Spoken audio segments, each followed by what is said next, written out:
con Ruth del Salto. En un mundo que parece definirse cada vez más por lo que nos separa, todavía existen espacios que insisten en los que nos une. Uno de esos espacios es el Jalsa Salana, un evento anual de los musulmanes donde líderes de distintas religiones, culturas y naciones se encuentran para dialogar, escucharse y aprender unos de otros. Desde este punto de encuentro global, hoy vamos a querer mirar hacia América Latina también, una región marcada por la diversidad y también por el anhelo de unidad. ¿Qué rol juega la fe, la empatía, el diálogo en un mundo herido por conflictos y también muros invisibles? Bienvenidos.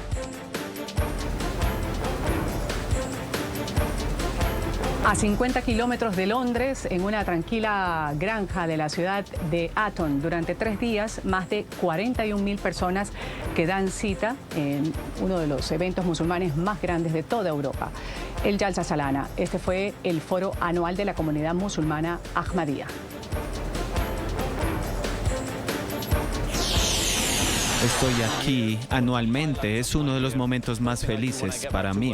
Lo primero que voy a hacer cuando vuelva a trabajo la semana entrante es hacer la solicitud para el año entrante, porque estos 3 días son muy rejuvenecedores. Hay gente aquí de todas las partes del mundo y todo el mundo se va con el mismo mensaje, que tenemos que servirle a la humanidad, servirle a otros seres humanos y colaborarle a la comunidad para hacer nuestros países crecer. Y todo porque queremos ser buenos musulmanes, y eso es lo que nos enseña nuestra religión. Y en un sitio como este es donde yo puedo recordar, y eso es lo que debemos estar haciendo, y eso favorece nuestra vida. Visto lo visto, aquí tenemos a los protagonistas que integran el panel el día de hoy en Ángulo, en Alemania. Es un gusto darle la bienvenida al imán Marwan Hill. Él es presidente de la comunidad musulmana Ahmadía, Argentina. Gracias por estar con nosotros, imán. Bienvenido al programa Ángulo. Un gusto, te saludo cordialmente, Ruth.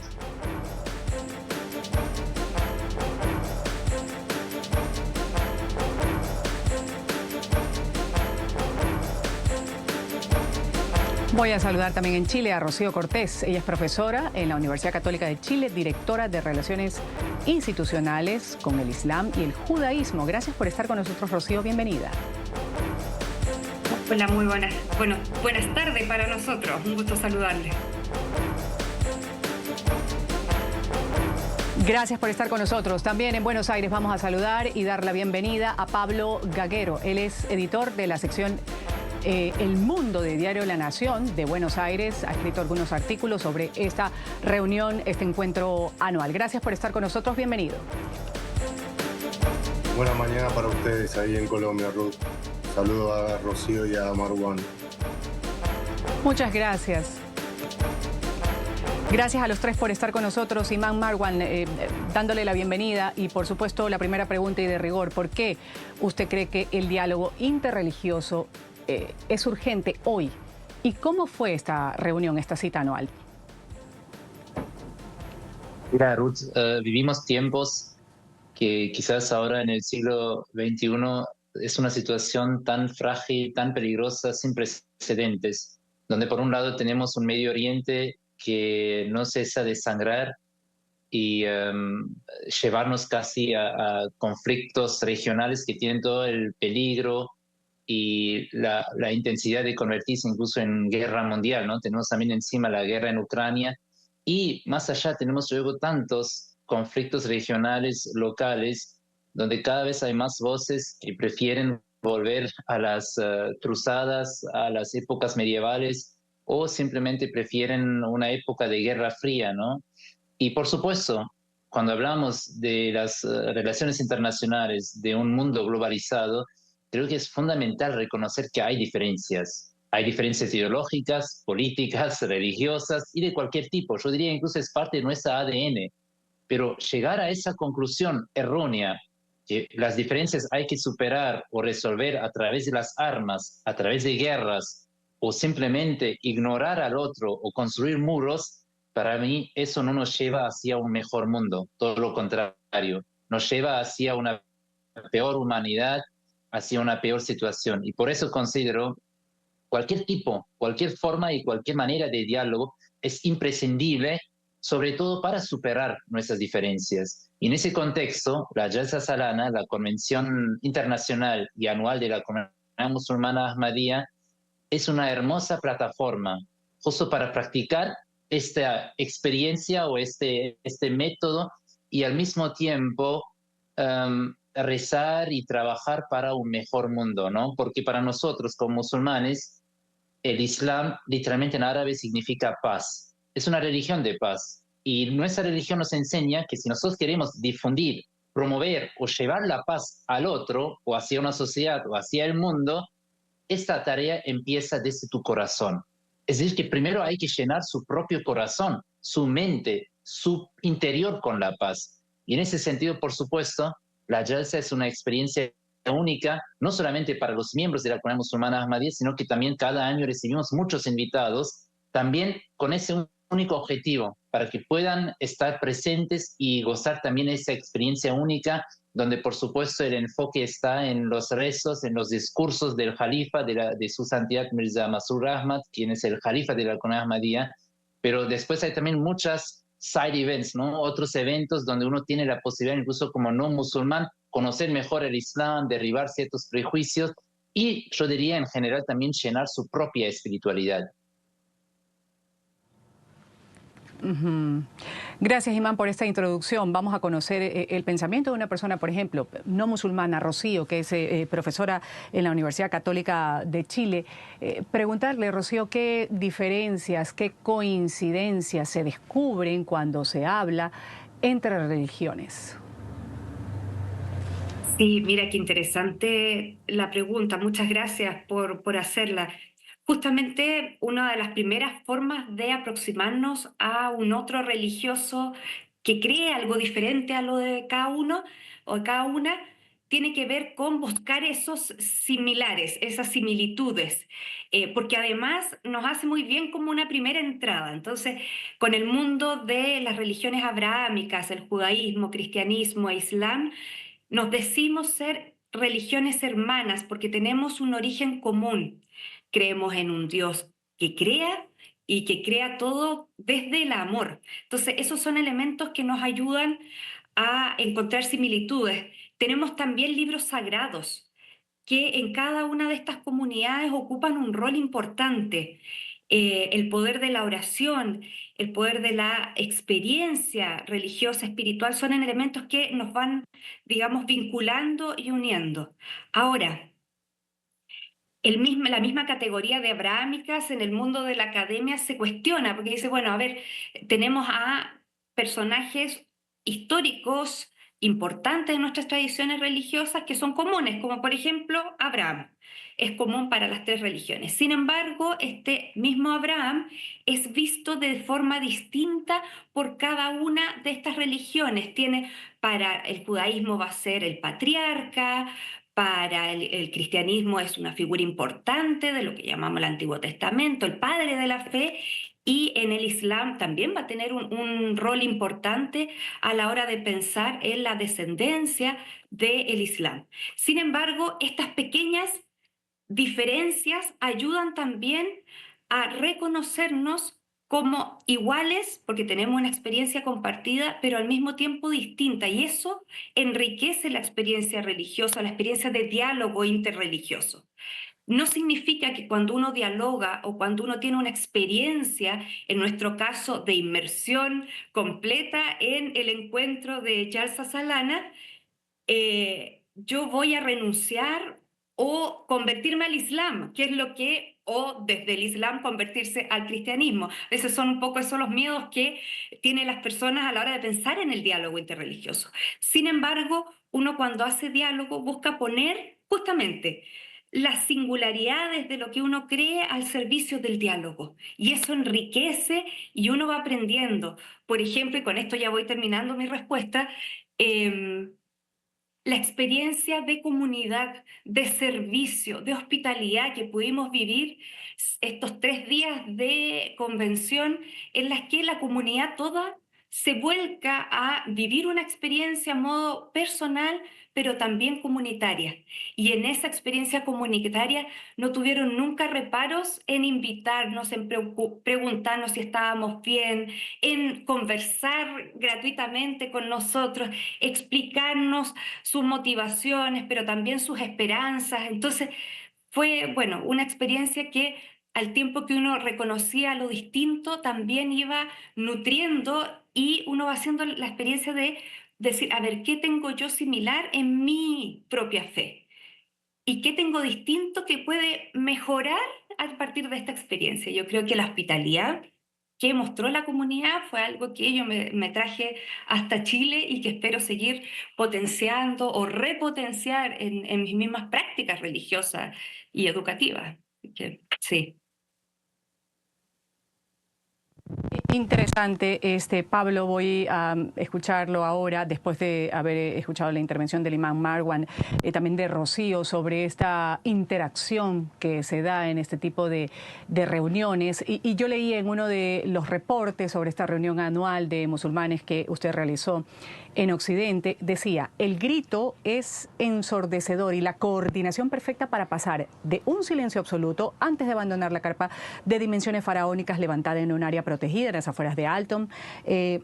Quisiera que nos comparta qué tipo de apuntes se pueden resaltar de este evento, que además decía se lanzó un poderoso mensaje al mundo islámico en el corazón de Occidente.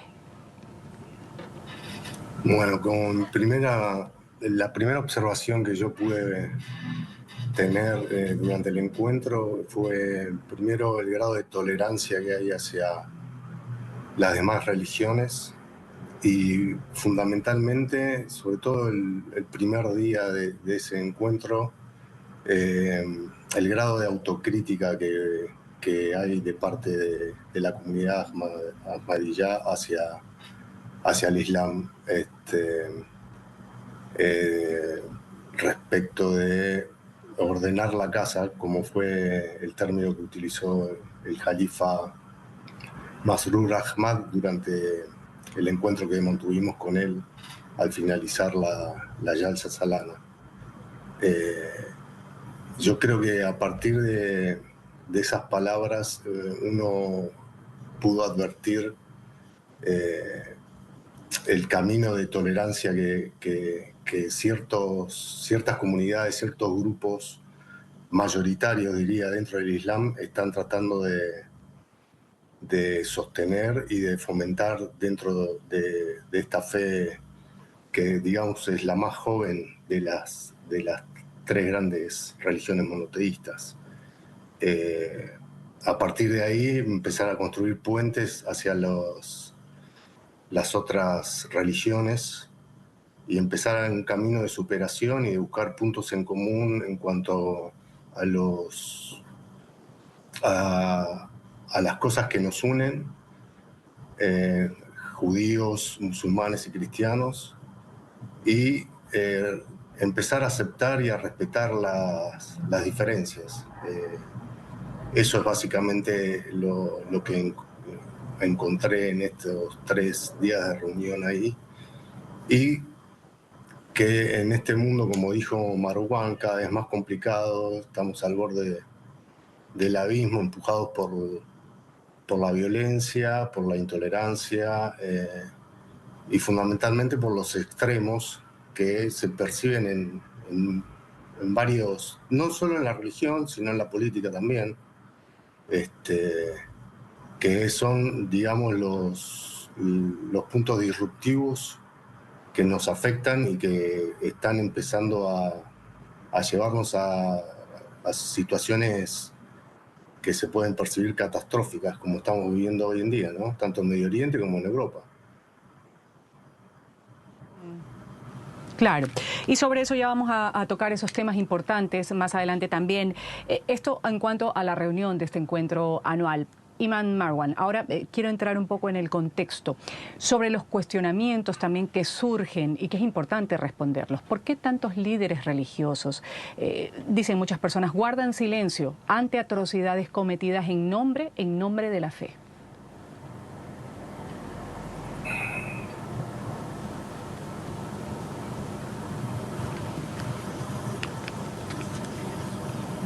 Imán Marwan.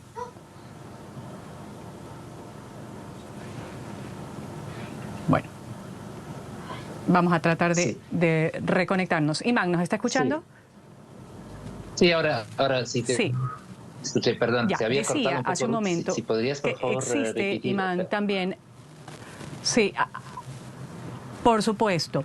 Imán, decía yo, ¿qué responder a estos cuestionamientos que surgen también? ¿Por qué tantos líderes religiosos guardan silencio o un silencio cómplice ante atrocidades que se cometen en nombre de la fe?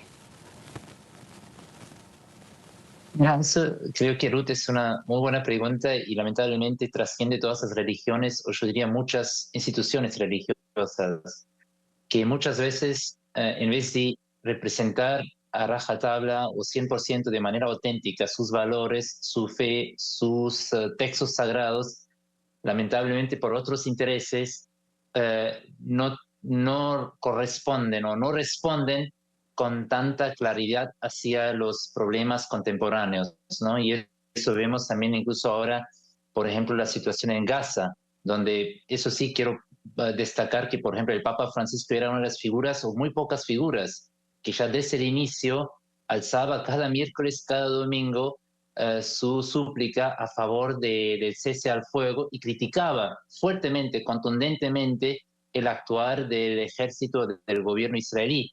Y a diferencia, en el propio mundo musulmán, desafortunadamente, lamentablemente, incluso de los propios vecinos árabes, hay un silencio, una indiferencia, una pasividad que los hace cómplices por la situación, el sufrimiento y la matanza de tantas personas inocentes civiles en Gaza. Y ahora como casi que ya están al borde de una hambruna que afecta a toda la población, donde por todo, si uno piensa, casi la mitad son menores.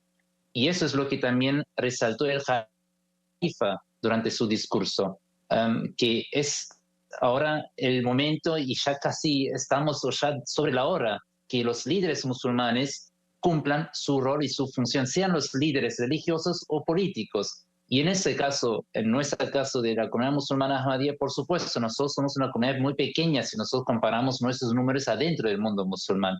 Somos una comunidad muy joven que surgió en el siglo XIX, fue fundada por su santidad Mirza Ghulam Ahmad, quien proclamó ser el Mesías, el reformador y el reformador prometido para el mundo musulmán en primer lugar.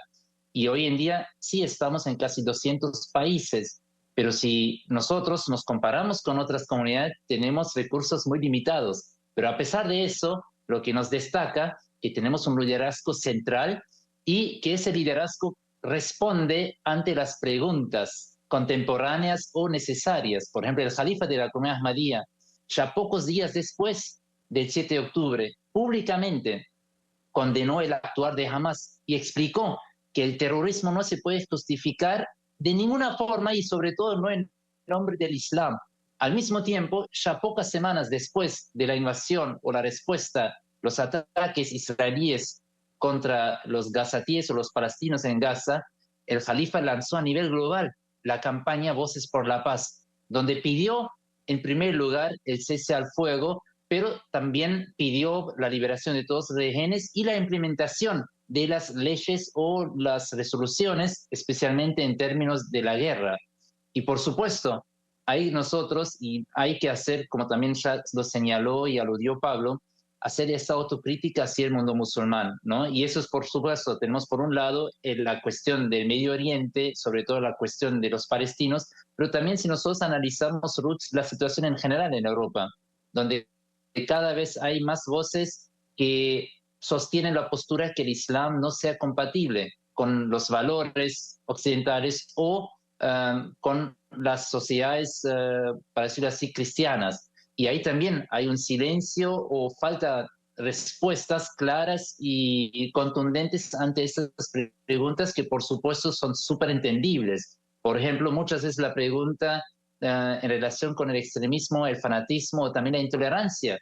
Y en mi caso, como imam y representante de la comunidad musulmana Ahmadiyya, por supuesto reconocemos que el mundo musulmán atraviesa una crisis, una decadencia moral, espiritual, social, pero por supuesto lo que para nosotros sí es importante señalar y destacar que el origen de esta crisis no es el Islam. Sí, muchas veces se usa luego el chivo expiatorio al Islam por el actuar de ciertos grupos o personas que se autoproclaman o autodefinen como musulmanes. Por ejemplo, solamente un ejemplo, Ruth, el término Allahu Akbar, ¿sí? Que también como nuestros invitados pudieron escuchar que nosotros, por ejemplo, repetimos la palabra Allahu Akbar como creyentes cada día más de 100 veces.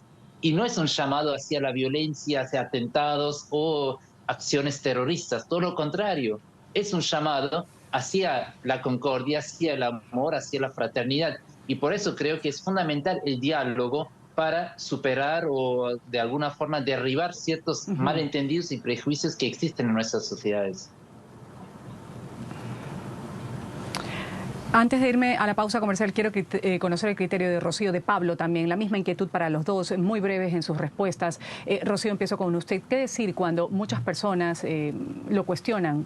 ¿Es realmente la paz un valor central actualmente en todas las religiones? ¿O es solo una narrativa conveniente que se está poniendo sobre la mesa? Porque eso es importante dejarlo claro. Mira, justo estos días, Ruth, vamos a tener la próxima semana un encuentro en la ciudad de Temuco, interreligioso e intercultural, donde vamos a estar 2 días hablando y reflexionando en torno al tema de la paz. Porque, si bien decía, hay un académico en la universidad, Patricio Bernedo, que nos hacía ver hace tiempo que en la historia de la humanidad solo hemos tenido 300 años seguidos de paz. Todo lo demás ha sido con interrupciones y, sin embargo, a pesar de eso, la paz parece ser un anhelo para todos y para todas. En todas las dimensiones que eso significa y que cuesta mucho definirlo, y como también tú notas, puede manipularse con mucha facilidad. A veces buenas intenciones pueden también generar opinión, rivalidad, etc. Ahora, yo solo quisiera destacar y quizás complementar un poco la respuesta que decía el imán Marwan, cómo hacia los años 90 surge esta tesis de Samuel Huntington en torno al choque de civilizaciones, donde anticipa que las futuras guerras en el mundo van a ser o iban a ser por razón de diferencias religiosas.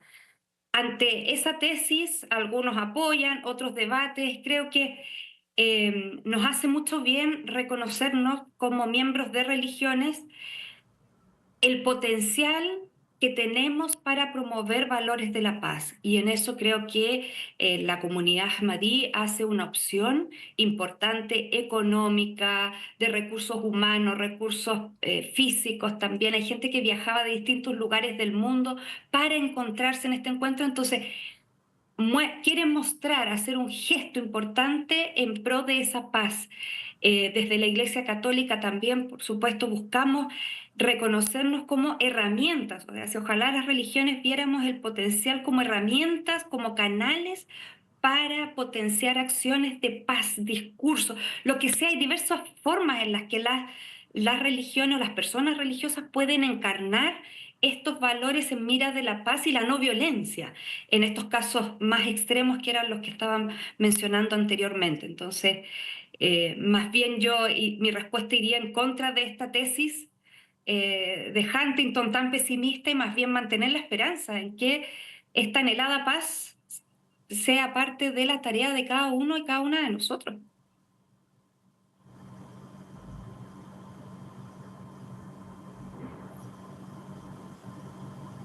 Sí, yo coincido con lo que han dicho Marwan y Rocío, y voy a mencionar unas palabras que dijo el Jalifa Masroor Ahmad durante el encuentro en Alton, que a mí me golpearon, me llegaron muy profundo, que fue, él dijo: los musulmanes han abandonado a Dios, antes de iniciar esa autocrítica hacia los grupos que conforman esa religión.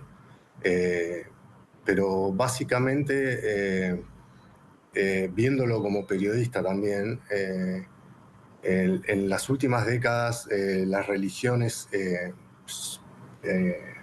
han estado contaminadas por la política profundamente. Y eso se puede ver en Israel, con un gobierno totalmente condicionado por la ultraderecha.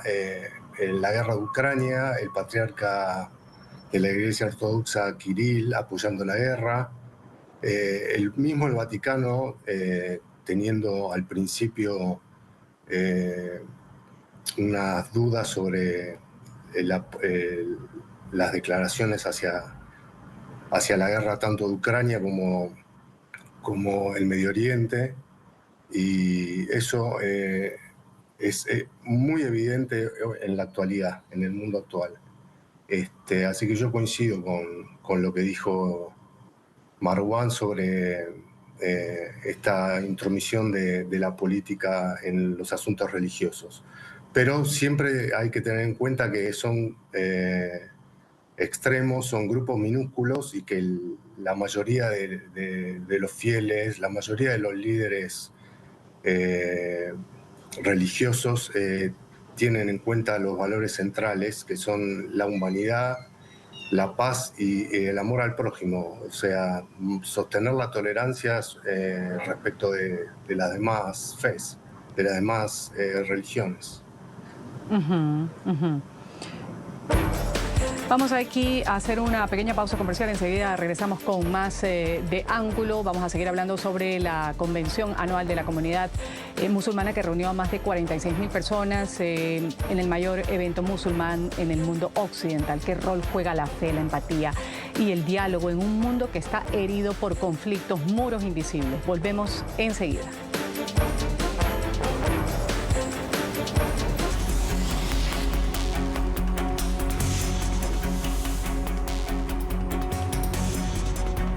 Citamos también aquí al Papa León XIV, que ha hecho varios llamados urgentes a la paz mundial, instando a líderes internacionales a evitar una tercera guerra mundial, a buscar soluciones pacíficas a los conflictos actuales, como los de Ucrania y también lo que se vive en Gaza. El Papa ha expresado su preocupación por el sufrimiento humano causado por las guerras y ha ofrecido su mediación incluso para facilitar un diálogo y la resolución de este tipo de conflictos.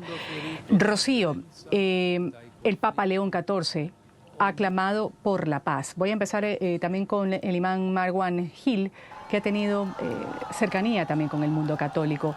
Imán, usted conoce el pensamiento en su momento del Papa Francisco, ha tenido una reunión con él en algunas ocasiones en el Vaticano. Cada conflicto es una derrota para la humanidad, decía, la guerra siempre es una derrota. Lo repetía una y otra vez el Papa Francisco, y también el Papa Pío XII afirmaba: nada se pierde con la paz, todo se puede perder con la guerra. ¿Cómo ve la actuación también en el mundo católico? ¿Se está haciendo lo suficiente en este mundo polarizado?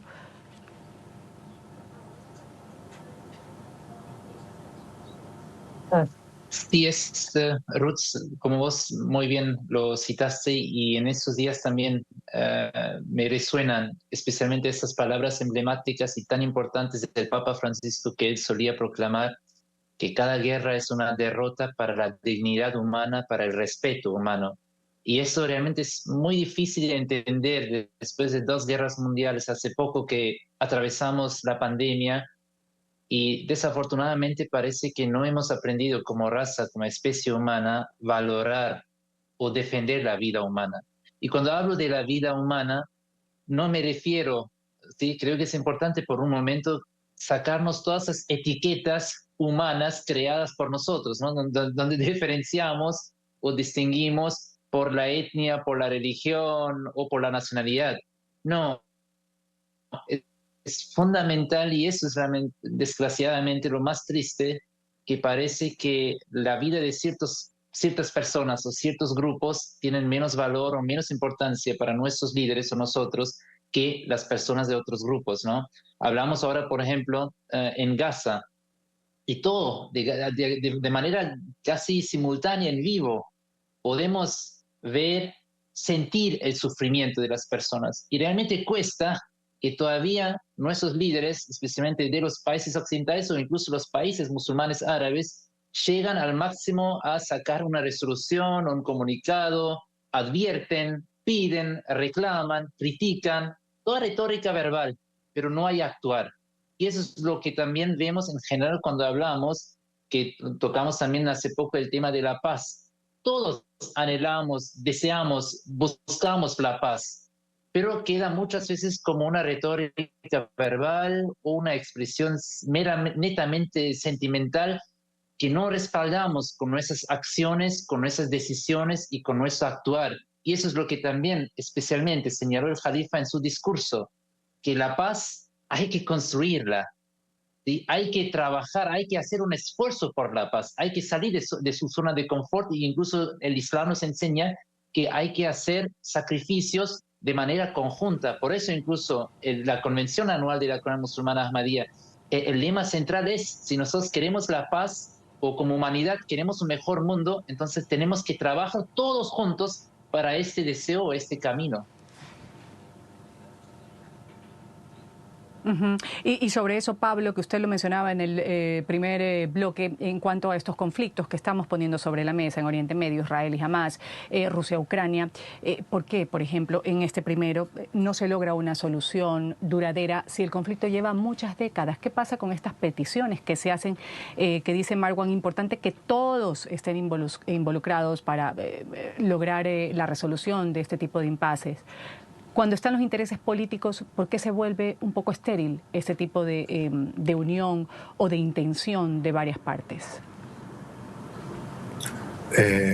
Mira, Ruth, yo recuerdo particularmente durante el pontificado del Papa, cuando Rusia invade Ucrania, le ordena al cardenal Zuppi, fue su enviado ante Moscú, Kiev, Washington y otras capitales europeas, y durante meses estuvo gestionando o tratando de acercar las posiciones de ambos bandos, tratar de neutralizar los intereses de aliados de estas dos potencias, pero nunca se pudo volcar nada en la realidad o en papel para llegar a un acuerdo entre Kiev y Moscú.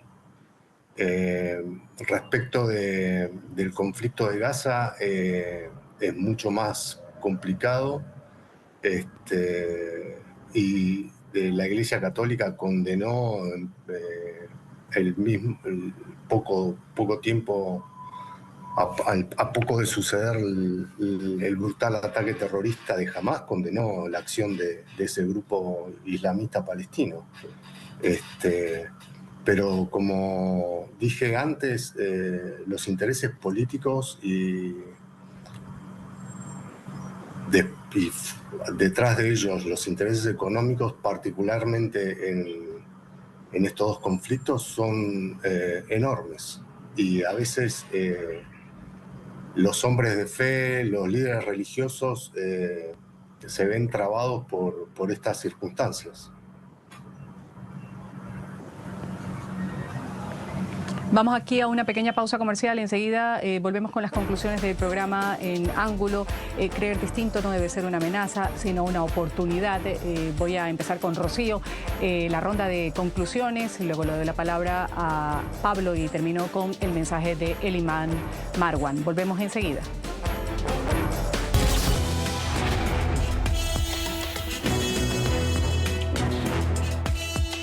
Seguimos en Ángulo. Creer distinto no debe ser una amenaza, sino una oportunidad, porque desde la espiritualidad, desde la diferencia, también nuestra región, América Latina, puede ser un continente de encuentro. Mi pregunta para su intervención y conclusión va para Rocío.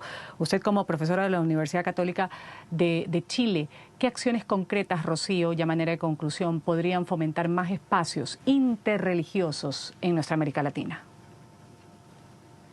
Muchas gracias por la pregunta. Pensando también en relación a las preguntas anteriores, pensaba que cada uno al interior de su propia religión tiene un lugar y un rol.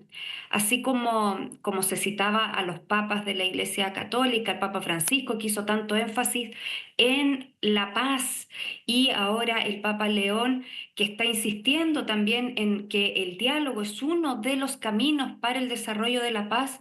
También pensaba en las vocaciones y en los roles que cada uno tenemos en nuestros lugares de experiencia vital.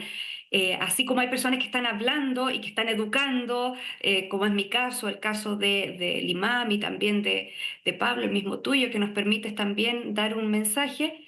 Hay personas comunes y corrientes que pertenecen a congregaciones, organizaciones sin fines de lucro, ONGs, etcétera, que están en terreno también trabajando y quizás de forma más silenciosa, pero están buscando también reconocer al otro, cuidarlo y ayudarlo en la medida que se vuelve necesario. Entonces, si uno piensa en acciones, creo que la colaboración interreligiosa es súper importante, especialmente en momentos de crisis. El diálogo interreligioso a todo nivel, a nivel de líderes, pero a nivel también de comunidades de base. Ojalá que más experiencias de diálogo puedan ocurrir a nivel cotidiano, en las amistades que tenemos, en las personas con las que trabajamos. Atrevernos a preguntar y a entrar en el universo religioso de la otra persona, sin miedo. A veces somos demasiado cuidadosos en Latinoamérica con ciertos temas. No tener miedo a hacer preguntas, capaz que se van a encontrar con grandes sorpresas y así avanzamos. Sí, no, está bien, está bien, está bien. Pero eso, ojalá que cada uno desde donde está pueda también abrirse a la experiencia de diálogo. Gracias, Rocío. A Pablo, desde donde está también, quisiera preguntarle si pudiera enviar un mensaje que fomente la paz a líderes religiosos, a políticos, desde los medios de comunicación y reflejados particularmente en nuestra América Latina. ¿Qué se les podría decir? Yo coincido con Rocío. Es fundamental que desde las bases se comiencen los ejemplos con proyectos comunitarios o sociales, proyectos educativos de diferentes religiones. Y si me decís qué consejo les daría, que sigan el ejemplo del Papa Francisco, que comenzó acá en Buenos Aires con el rabino Escorda y el imán Omar Abud. Siguió con ellos en el Vaticano y, si todos recuerdan, terminó con un encuentro interreligioso entre ellos tres en Jerusalén. Yo creo que deberían seguir ese ejemplo. Incluso no solo lo redujo a ellos tres, sino que dentro del cristianismo también se reunió con el patriarca Kirill, si mal no recuerdo, en La Habana en 2016, y rompió 1000 años de distanciamiento con la Iglesia Ortodoxa. Lamentablemente después pasó lo que todos sabemos en Ucrania, pero bueno, yo creo que Francisco es un vivo ejemplo que lo llevó a la práctica durante su pontificado. Imán Marwan, cierro con usted. ¿Qué frase de su tradición religiosa, por ejemplo, usaría como puente para abrir el diálogo a otras creencias, a otras religiones, y todo esto a favor de la paz?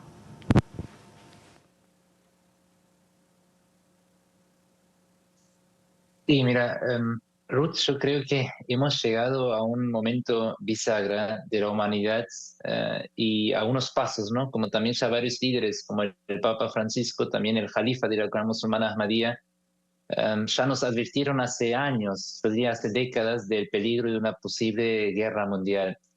Y incluso en nuestra región, en América Latina, si nosotros analizamos nuestros países, nuestras sociedades, encontramos polarizaciones, fisuras, brechas sin precedentes.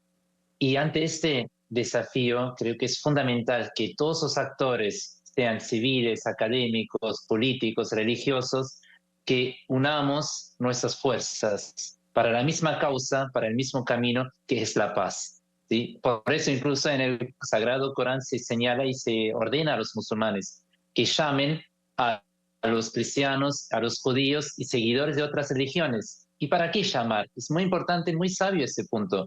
No para argumentar, no para discutir quién tiene la verdad absoluta o basarse en las diferencias. No, el Dios en ese versículo nos enseña que llámenlos para buscar las similitudes. Y cuando ustedes empiezan a analizar las similitudes, van a darse en cuenta encima como musulmanes, judíos y cristianos que tenemos mucho más en común que las características que nos separan.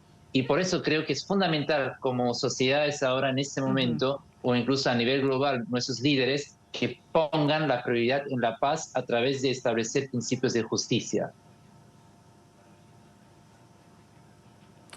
Gracias, Imán Marwan. Voy a una pausa comercial. Esto es Ángulo. Voy a agradecer a quienes han participado el día de hoy en el panel de Ángulo. El imán Marwan Mekhil, el expresidente de la comunidad musulmana Ahmadía Argentina. Gracias por haber estado con nosotros, imán Marwan. Hasta una nueva oportunidad. También a Rocío Cortés. Ella es profesora en la Universidad Católica de Chile, directora de Relaciones Institucionales con el Islam y el Judaísmo.